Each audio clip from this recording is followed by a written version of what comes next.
Have you contacted them? We've received tremendous support. The Advocates Union, the FKCCI, individual IT companies have said that they will allow their employees to come out between 10 and 11 because everyone realizes that this is a national cause which affects everyone. Ashwin, have the police given you permission for this? Remember, Anna Hazare was not given permission in Delhi. Even Anna Hazare had a problem with the police. Have you contacted the police? Has they given you permission? We have formally applied and we don't anticipate any trouble with police permission. We've got BBMP permission to have the protest at Freedom Park. We have always respected the law. There has been no question of any of our volunteers ever disregarding the law or disobeying the law. And in fact, the police and the municipal authorities have always been very kind to us, saying this is a unique kind of protest. People like you don't disrupt anything, so we don't mind if you guys come and fast or do protest for long periods of time too. We will certainly take every necessary legal procedure. So as of now, there is no. We don't expect problem, any problems. Don't expect problem at all. Yes. The other thing is that we're also saying that to keep this as limitedly disruptive for the city as possible, we're saying disaggregate, have events in your own neighborhood, in your own area, yes, what Prithvi said. Right. And this makes it easier for the city to manage and cope with the... Ashwin, initially you proposed to organize a human chain from Bangalore International Airport to, I think, Bannerghatta Park or something. And you plan to mobilize something like 65,000 people. Are you confident of doing that, or you change plans? I still think if we went ahead with that plan, we could mobilize 65,000 people. That's not the difficulty. But we decided that geographically distributed congregations allow more people to participate. If you say Devanahalli to Bannerghatta National Park, it has symbolic value too. It connects the two constituencies in which we did our referendum. Don't you think it will make a big impact? I agree. We believe also, however, that if we get 100 democracy centers set up in different parts of the city and people congregate in each one of these, it will make a similarly large impact. The bottom line is that more people... When did you decide to drop the idea? I wouldn't say we dropped the idea. We discussed various options of getting more people involved, and it seemed like instead of having a straight line in which only the people who are close to that line can participate, if we have multiple points in the city where each person... That have a better impact. Better participation, definitely.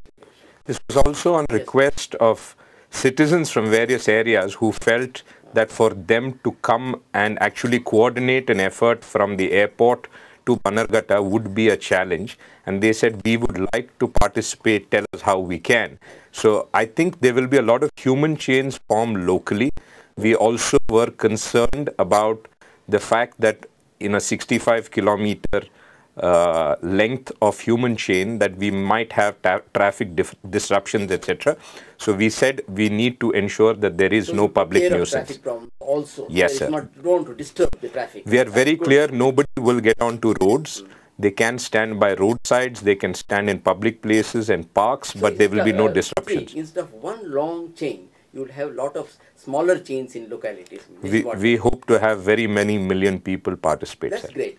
Prithvi, going by past experience, the general public prefers to remain a spectator, going by past experience. People do support this campaign, but when it comes to active participation, they just keep away. They don't join in large numbers. What do you say about that? Sir, it's a fact that there was huge amount of cynicism in public that nothing can be done. I think one of the beauties of this campaign is it's lent a voice to voiceless people. People were waiting to see a truly honest leader, which they found in Anna Hazare.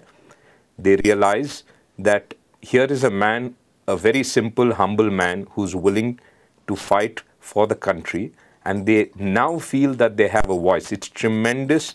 Like we said, our youngest volunteer, active volunteer, is about 13 years old, and our oldest volunteer, Shri H.S. Doraiswamy, is 93 years. And we have people from various sections of society. One thing I must mention, a lot of people have thought that the support was largely urban. Not many people have realized that on the first day when Anna Hazare sat on a fast, in Mysore district, villagers collected 5 rupees each, put up their own shamyanas, and almost 25,000 signatures were collected on a single day. And I think that is the true success, because I think corruption hurts the poorest of the poor, and a lot of urban people are perceived that they can afford corruption as compared to the poorest of the poor who cannot.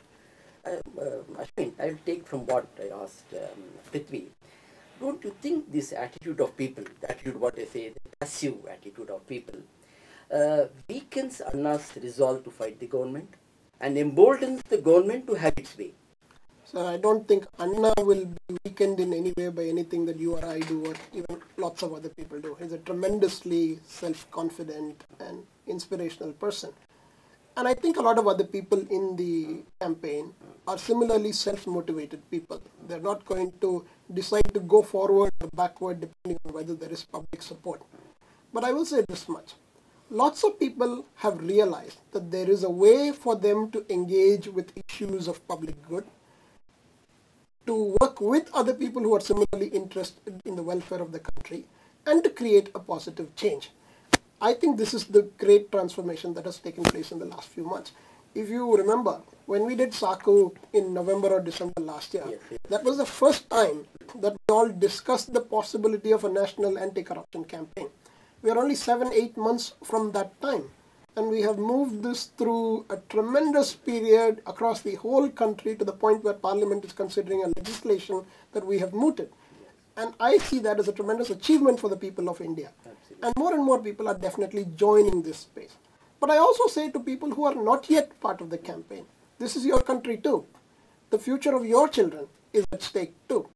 The idea that someone else can fix the complex problems of this country is simply not sustainable. We are a very large country. The complexities are very large. Our structures of government are quite weak.